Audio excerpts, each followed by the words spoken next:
Hello students, hello everyone, I hope you guys are doing great. तो मैंने यहाँ पे आपको सिलेबस इंट्रोडक्शन की डिस्कशन कर ली थी। मैंने आपको समझा दिया था कि how you have to study according to the second semester जो आपके सब्जेक्ट्स होने वाले हैं। एक पूरा सिलेबस प्रीव्यू कर दिया था मैंने। अभी ये जो वीडियो जा रहा है आपका which is going on YT, now this is going to be about my subject जो कि मैंने आपसे बताया था। It is going to be what, business economics. तो बिजनेस इकोनॉमिक्स, अगर अभी तक आपको ग्राफ्स, अगर आपको जो थियोरीज थी जो इकोनॉमिस्ट के द्वारा दिए जा रहे, जितने भी क्लासेस होते थे, जितने भी थियोरीज होती थी, लेक्चर्स होती थी, अगर वो बोरिंग लगती थी, now you are going to love it all. तो business economics is going to be my subject. Syllabus introduction में मैंने बिजनेस इकोनॉमिक्स के लेक्चर्स और यूनिट्स की डिस्कशन कर दी थी।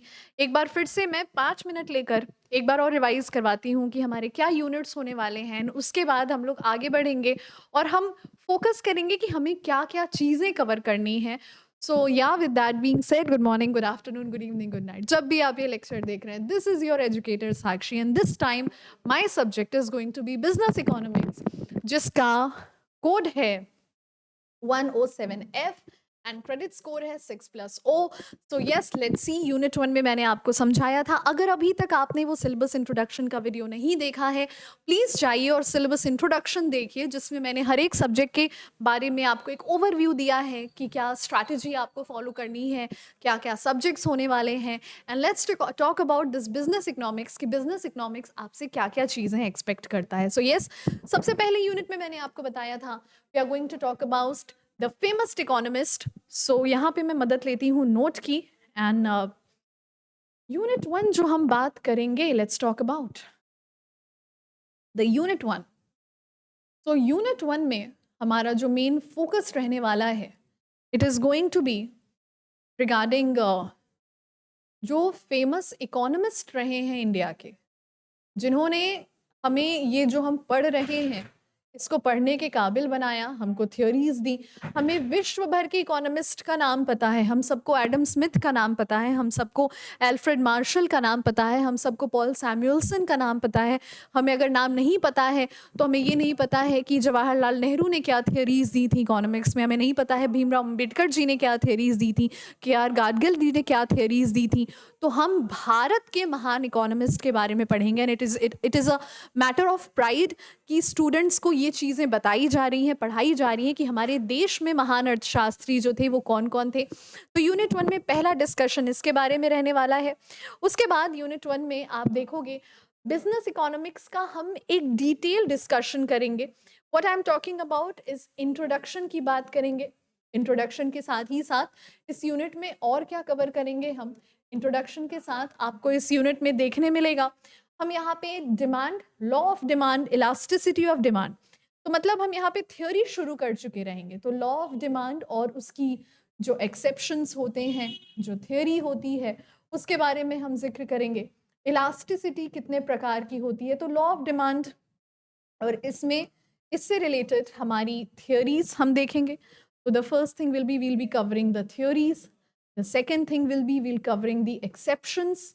एक्सेप्शंस के साथ ही साथ इलास्टिसिटी और बिहेवियर ऑफ इलास्टिसिटी, मतलब उसकी responsiveness relating to the income, relating to the cross elasticity, income elasticity. ये हमारा यूनिट 1 का कवरेज रहेगा। देखने में काफ़ी छोटा है, जब हम लोग सारथी बैच में पढ़ने बैठेंगे ये अकेले ले जा रहे हैं हमारा 25 लेक्चर। हाँ जी, 25 लेक्चर, काफ़ी रिगरस स्टडी होने वाली है इस बार। तो ये हमारी यूनिट 1 की कंसेप्चुअल स्टडी होने वाली है इन डिटेल। मैंने बहुत ही शॉर्ट में आपको एक लेआउट दिया है कि यूनिट 1 में किन चीज़ों पे लेक्चर्स के आप एक्सपेक्ट कर सकते हो। 10 से 12 लेक्चर्स तो केवल लॉ ऑफ डिमांड पे जाने वाले हैं, बिकॉज लॉ ऑफ डिमांड अपने आप में एक बहुत ही पेंसिव और एक बहुत ही इन डिटेल लॉ है, जो एक तरह से पूरी ही बिजनेस इकोनॉमिक्स को इफेक्ट करता है, प्रभाव डालता है। और एक बार लॉ ऑफ डिमांड अगर समझ में आती है तभी लॉ ऑफ सप्लाई समझ में आता है, तभी आपको theory of cost, theory of interest, theory of profits, variable cost, fix cost, semi variable cost, ये सारी चीज़ें समझ में आती हैं। तो हाँ जी, ये आपका यूनिट 1 रहेगा। उसके बाद आगे बढ़ते हैं और यूनिट 2 में हमने बात की। तो यूनिट 2 में हमें प्रोग्रेसिवली आपको टफनेस लेवल बढ़ती दिखेगी। यूनिट 2 में हम किन चीज़ों के बारे में देखेंगे, let us right about it. एक छोटा सा ओवरव्यू देना काफ़ी आसान रहता है।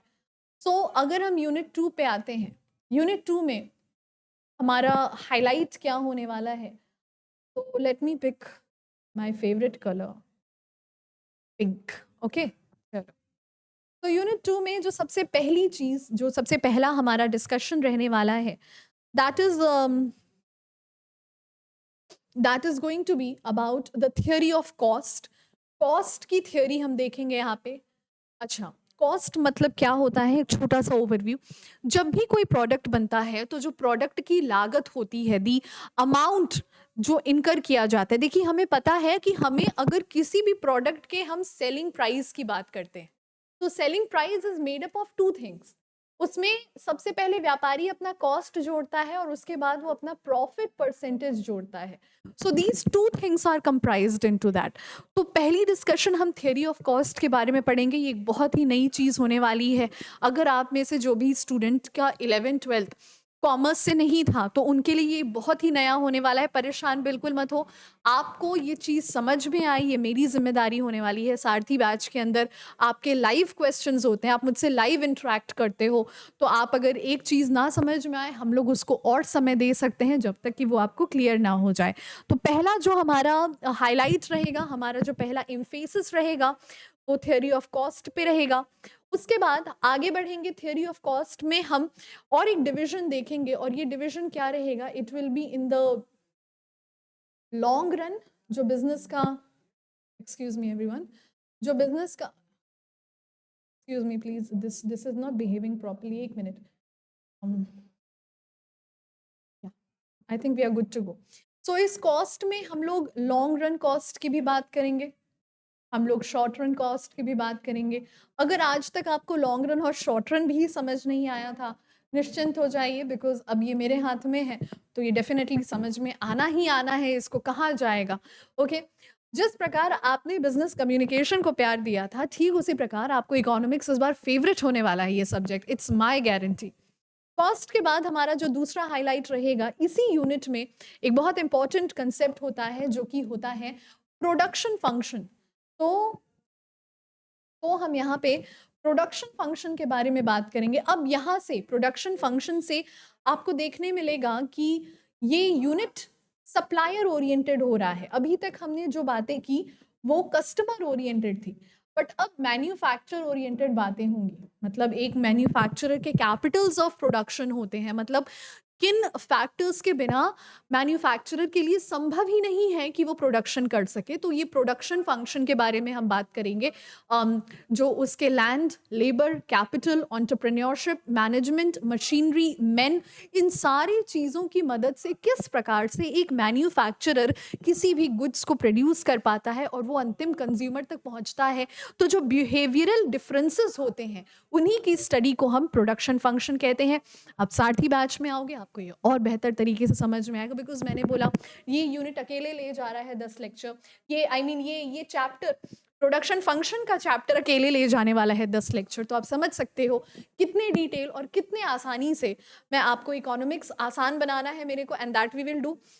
कितने आसानी से आप इसमें मार्क्स स्कोर कर लोगे, that will be my responsibility. Unit 2 में एक और चीज आपको देखने मिलेगी, and that is the another very important thing. Students काफी घबराते हैं इससे, कहते हैं मैम ये होता नहीं है। जब भी 11th-12th के कुछ स्टूडेंट्स को, जब मैं 12th में थी तो मैं 11th के स्टूडेंट्स को पढ़ाती थी, जब मैं बीकॉम ऑनर्स के फर्स्ट ईयर में गई तो मैं 12th के स्टूडेंट्स को पढ़ाती थी, और ये एक ऐसा चैप्टर था जो स्टूडेंट्स को पसंद नहीं आता था। दे वुड बी लाइक कि ये काम कैसे करता है, literally they would be like कि मैम ये काम कैसे करता है, इसके ग्राफ्स जो होते हैं कैसे काम करते हैं, बिकॉज हमारे लिए कोई सेंस नहीं बना रहा है। तो ये आपके लिए बिल्कुल सेंस बनाएगा। एक बार आप ग्राफ के बिहेवियर को समझने लगोगे, एक बार आप एक्स एक्सिस और वाई एक्सिस के रिलेशन को समझने लगोगे, तो आपको लॉ ऑफ वेरिएबल प्रोपोर्शंस एक बहुत ही आसान चीज लगेगी। केवल टेक्निकलिटीज और कंसेप्ट को समझना है, और फिर आप अपने भी जो छोटे कजन्स हैं, जूनियर्स हैं, उनको समझा पाओगे कि लॉ ऑफ वेरिएबल प्रोपोर्शंस काम कैसे करता है। यानी फैक्टर ऑफ प्रोडक्शन में जो फैक्टर्स वेरिएबल हैं और जो फैक्टर्स फिक्स हैं, अगर जो वेरिएबल है उनके बदलाव से किस प्रकार से प्रोडक्शन पे बदलाव आता है, उसी को हम कहते हैं लॉ ऑफ वेरिएबल प्रोपोर्शंस। और इसी यूनिट में हमारी जो अंतिम डिस्कशन होने वाली है, अंतिम डिस्कशन हमारी रहेगी रिटर्न्स टू अ स्केल के बारे में, किसके बारे में? Returns to a scale. तो ये भी एक बहुत ही इंटरेस्टिंग टॉपिक होगा। रिटर्न्स टू अ स्केल में भी हम फ्लक्चुएशन सीखते हैं, फैक्टर्स ऑफ प्रोडक्शंस को जब हम फ्लक्चुएट करते हैं तो किस प्रकार से वो प्रभाव डालते हैं आउटपुट पे, उसी को हमने क्या कहना है? Returns to a scale. तो ये 4 चीज़ें हमारी रहने वाली हैं मेन यूनिट 2 का डिस्कशन। और ये यूनिट अगेन एक बहुत ही टेक्निकल यूनिट होगा, मगर घबराने जैसा कुछ नहीं है, बिकॉज इसको मैं देख रही हूँ तो आपको समझ में आ रहा है कि ये सब कुछ बहुत आसान बन जाएगा आपके लिए। आगे बढ़ते हैं हम, and let us talk about the third unit. तीसरी यूनिट किसके बारे में बात करेगी? सो यस, हाँ जी, जल्दी से हेडिंग देते हैं हम यूनिट 3 के बारे में।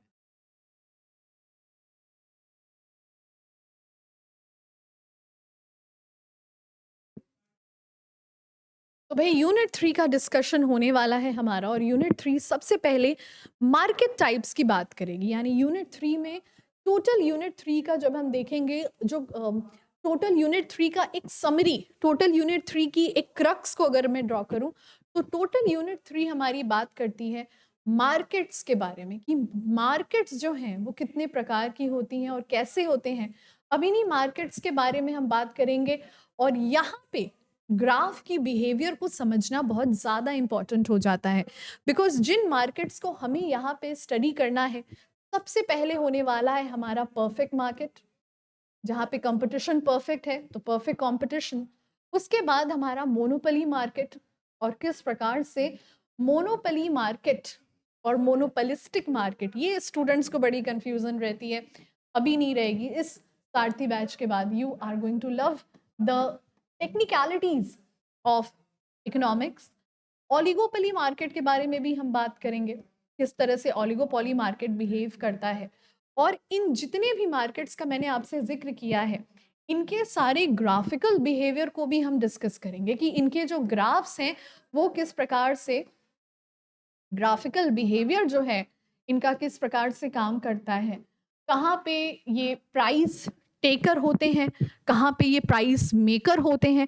ये सारी चीज़ों के बारे में यूनिट 3 में हम डिस्कशन करेंगे, where it is price, the price taker, the price maker. और इसके साथ ही साथ इसमें एक और चीज़ रहेगी, हम यहाँ पे देखेंगे आउटपुट डिटर्मिनेशन, एक बहुत ही इंपॉर्टेंट कंसेप्ट है, थोड़ा टेक्निकल है और शुड आई से ज़्यादा टेक्निकल है। आउटपुट डिटर्मिनेशन का मतलब है किसी भी मार्केट का जो मैन्युफैक्चरर है वो किस हिसाब से ये डिसाइड करता है कि उसको कितना यूनिट प्रोड्यूस करना है और कितना यूनिट नहीं बेचना है, उसको होल्ड करके रखना है, कितने यूनिट पे उसको उम्मीद है कि अब मार्केट मेरे फेवर में है, अब यहाँ पे अगर मैं कुछ स्टॉक को होल्ड कर लूँ तो मैं बहुत अच्छे प्रॉफिट्स बना सकती हूँ। यहाँ पे थोड़ा बहुत हमें ब्लैक मार्केटिंग की भी जो स्ट्रैटेजी है वो कैसे काम करती है वो भी हम देखेंगे। इसके बाद जो अंतिम यूनिट होने वाला है हमारा, which is unit number 4, let's see. तो भाई यूनिट नंबर 4, अंतिम यूनिट, किसके बारे में बात करेगा? हमारा जो यूनिट नंबर 4 है, that is going to talk about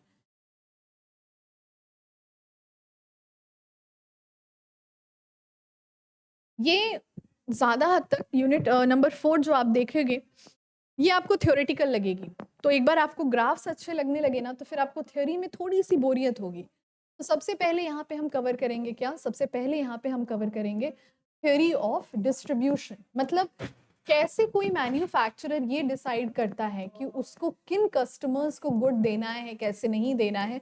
एक छोटा सा हिंट दे देती हूँ मैं, थ्योरी ऑफ डिस्ट्रीब्यूशन में हम प्राइस डिटर्मिनेशन की बात करेंगे, कि किसी भी सामान की जो प्राइस होती है वो किस हिसाब से सेट करता है हमारा जो मैन्युफैक्चरर है, कंज्यूमर बोलने जा रही थी मैं, मैन्युफैक्चरर है वो किस हिसाब से डिसाइड करता है। तो पहली चीज इसमें हम थ्योरी ऑफ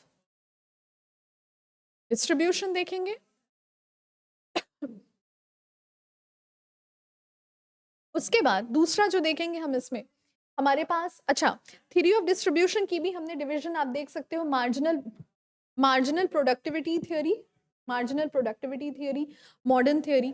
इसके बाद हम डिटर्मिनेशन ऑफ वेज रेट, तो यहाँ पे जो अगली चीज हमें पढ़नी रहेगी that will be the theory of wages, theory of wages की किस प्रकार से थ्योरी ऑफ वेजेस काम करती है। तब ये कैसे ये डिसाइड किया जाता है कि किसको कितना वेजेस देने हैं, किसको कितना मेहनताना देना है, किसको कितना नहीं देना है। तो जो दूसरी चीज़ होगी हमारी, that will be the theory of wages. उसके साथ ही साथ यहाँ पे हम मॉडर्न थियरी ऑफ रेंट, यानी थियरी ऑफ रेंट काफ़ी स्टूडेंट्स को नहीं पता है, and that's not an issue, because जब हम इन चैप्टर्स पे आएंगे तो ये जो यूनिट 4 है ना, ये आपके लिए बहुत ज़्यादा स्कोरिंग होने वाला है। यूनिट 4 में आप उन चीज़ों के बारे में पढ़ोगे जिन चीज़ों के बारे में शायद आपने इससे पहले कभी नहीं पढ़ा है, बट आपको ये भी समझ में आएगा कि ये चीज़ें उतनी टफ नहीं है। एक्चुअली यूनिट 4 एक ऐसा यूनिट होने वाला है जो आपको मार्क्स बहुत स्कोर करने में हेल्प करेगा। ये छोटी छोटी थियोरीज हैं, इसके साथ ही साथ इसमें थियोरी ऑफ इंटरेस्ट भी होगा। थियोरी ऑफ इंटरेस्ट में काफ़ी हद तक हम अपॉर्चुनिटी कॉस्ट की डिस्कशन करेंगे। अपॉर्चुनिटी कॉस्ट क्या होता है, अपॉर्चुनिटी कॉस्ट किस तरह से काम करता है। सो ये बेसिकली हमारा जो इकोनॉमिक्स का कंप्लीट सिलेबस डेरिवेशन है वो है यूनिट 4, जिसमें डिस्ट्रीब्यूशन, वेजेस, रेंट, इंटरेस्ट, अन्य जो इनकम एक मैन्युफैक्चरर कमाता है उनकी थियोरी की बात करेंगे। यूनिट 3 में हमारा पूरा जो स्टडी होने वाला है वो मार्केट्स के बारे में होने वाला है। उनकी आउटपुट डिटर्मिनेशन को हम देखेंगे, उनके प्राइस डिटर्मिनेशन को हम देखेंगे, और इसके साथ ही साथ हम ये भी देखेंगे, मैं शायद अभी बोली भी हूँ, कि ब्लैक मार्केटिंग और आर्टिफिशियल स्कैरसिटी या आर्टिफिशियल होर्डिंग ऑफ गुड्स किस तरह से काम करते हैं, वो भी हम देखेंगे। उसके साथ ही साथ यूनिट 2 में जो बेसिक थ्योरीज हैं, मतलब यहाँ पे हम कंज्यूमर तक पढ़ेंगे और यहीं से हम शुरू कर देंगे एक मैन्युफैक्चरर की थ्योरी का पढ़ना, और फिर वहाँ से ये पूरा चैप्टर मैन्युफैक्चर ओरिएंटेड हो जाता है। इंडिफरेंस कर्व एनालिसिस आपको देखने मिलेगा, diminishing marginal utility, saturation of consumers choice, marginal rate of substitution, income effect, cross elasticity effect. ये सारी टेक्निकल चीज़ें बहुत ज़्यादा आसान होने वाली हैं आपके लिए। You are going to love this subject, I am repeating this one thing. और यूनिट 1 जहाँ पे हम फेमस इकोनॉमिस्ट के बारे में देखेंगे, और हम जो बेसिक हमारा प्रोडक्शन फंक्शन था, इंटरनल क्या मैंने डिसइकोनॉमीज और इकोनॉमीज, यहाँ पे रिटर्न टू स्केल में एक और चीज़ मैं बता दूँ, यहाँ पे आपको डिसइकोनॉमीज और इकोनॉमीज के बारे में पता चलेगा। और ये डिसइकोनॉमी और इकोनॉमी और डिसइकोनॉमी दो तरह की होती हैं, इंटरनल, एक्सटर्नल, उसके बारे में भी मैं जानकारी दूंगी, पढ़ाऊंगी, इनफैक्ट जानकारी क्या दूंगी। और ये unit 1 which is going to be the easiest of all the units. मगर ये सारी चीज़ें और इकोनॉमिक्स का सिलेबस देखने के बाद मैं कह सकती हूँ कि शायद हर एक यूनिट पे मेरे 10 से 12 लेक्चर्स जाएं, on the safer side let say 12 lectures जाएंगे, तो 12 लेक्चर्स इंटू 2 यानी कि 48 लेक्चर्स। और हर यूनिट के बाद जो आप मेरा पढ़ाने का तरीका जानते हैं, जो पिछले साल सारथी में जुड़े थे मेरे साथ, वो जानते हैं कि हर यूनिट के बाद मैं उस यूनिट से रिलेटेड MCQs करवाती हूँ। हाँ, अगर पेपर डिस्क्रिप्टिव हो चुका है तो मैं डिस्क्रिप्टिव कराऊंगी।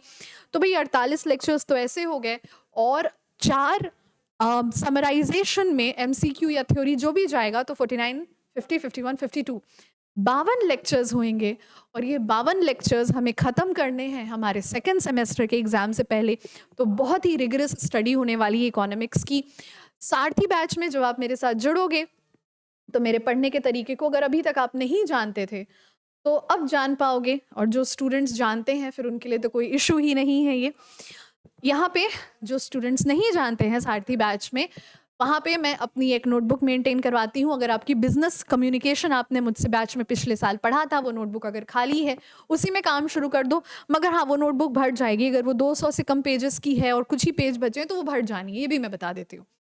तो यहाँ पे हमें ग्राफ्स कवर करने हैं, हमें थ्योरीज पढ़नी है, हमें हर इकोनॉमिस्ट ने क्या थ्योरी दी, हर थ्योरी का क्या एक्सेप्शन था, और एक नए इकोनॉमिस्ट ने आके कैसे उस थ्योरी को ओवरटेक किया, गलत साबित किया, किन प्रेमाइसेस पे गलत साबित किया, स्टेटमेंट और एसर्शंस को भी हमको देखना है। सो यस, मिलना मुझसे सारथी बैच में। सारथी बैच की डिटेल्स आप सबको पता है, ये बैच अब किसी के इंट्रोडक्शन का मोहताज नहीं है। आपके एक्सपर्ट्स की टीम होती है जिसमें मैं, Amrit sir, Simran ma'am, the faculties, we make sure कि आपको कंप्लीट सिलेबस कवरेज मिले, PYQs, DPPs, 24/7 डाउट सपोर्ट, इन सारी चीज़ों को हम इंश्योर करते हैं। और इसके साथ ही आपको टारगेट गुरुकुल का ऐप डाउनलोड करना है, एनरोल करना है सारथी बैच में खुद को, जिसका प्राइस है केवल 699। और एनरोल करने के बाद ही मुझे लग रहा है कि जिस दिन YT पे मेरी ये लेक्चर जाएगी उस दिन शायद मेरी इकोनॉमिक्स की पहली लेक्चर सारथी में पे मिल चुकी होगी, पढ़ चुकी होगी। सो yeah with that being said, अपना बहुत अच्छा ध्यान रखें। मिलूंगी मैं आपसे लाइव सेशन में सारथी बैच पे। ज्वाइन करना मत भूलिएगा। इंटरेक्टिव क्लासेस होती हैं, लाइव होती हैं, आपके सवाल सामने होते हैं, मेरे जवाब होते हैं, आप हमसे कंसेप्ट्स को दोहरा सकते हैं। So yes, if you haven't yet, please go and download the Target Gurukul app, download the Sarthi batch, enroll now, and I'll see you guys hopefully in the live session. Goodbye.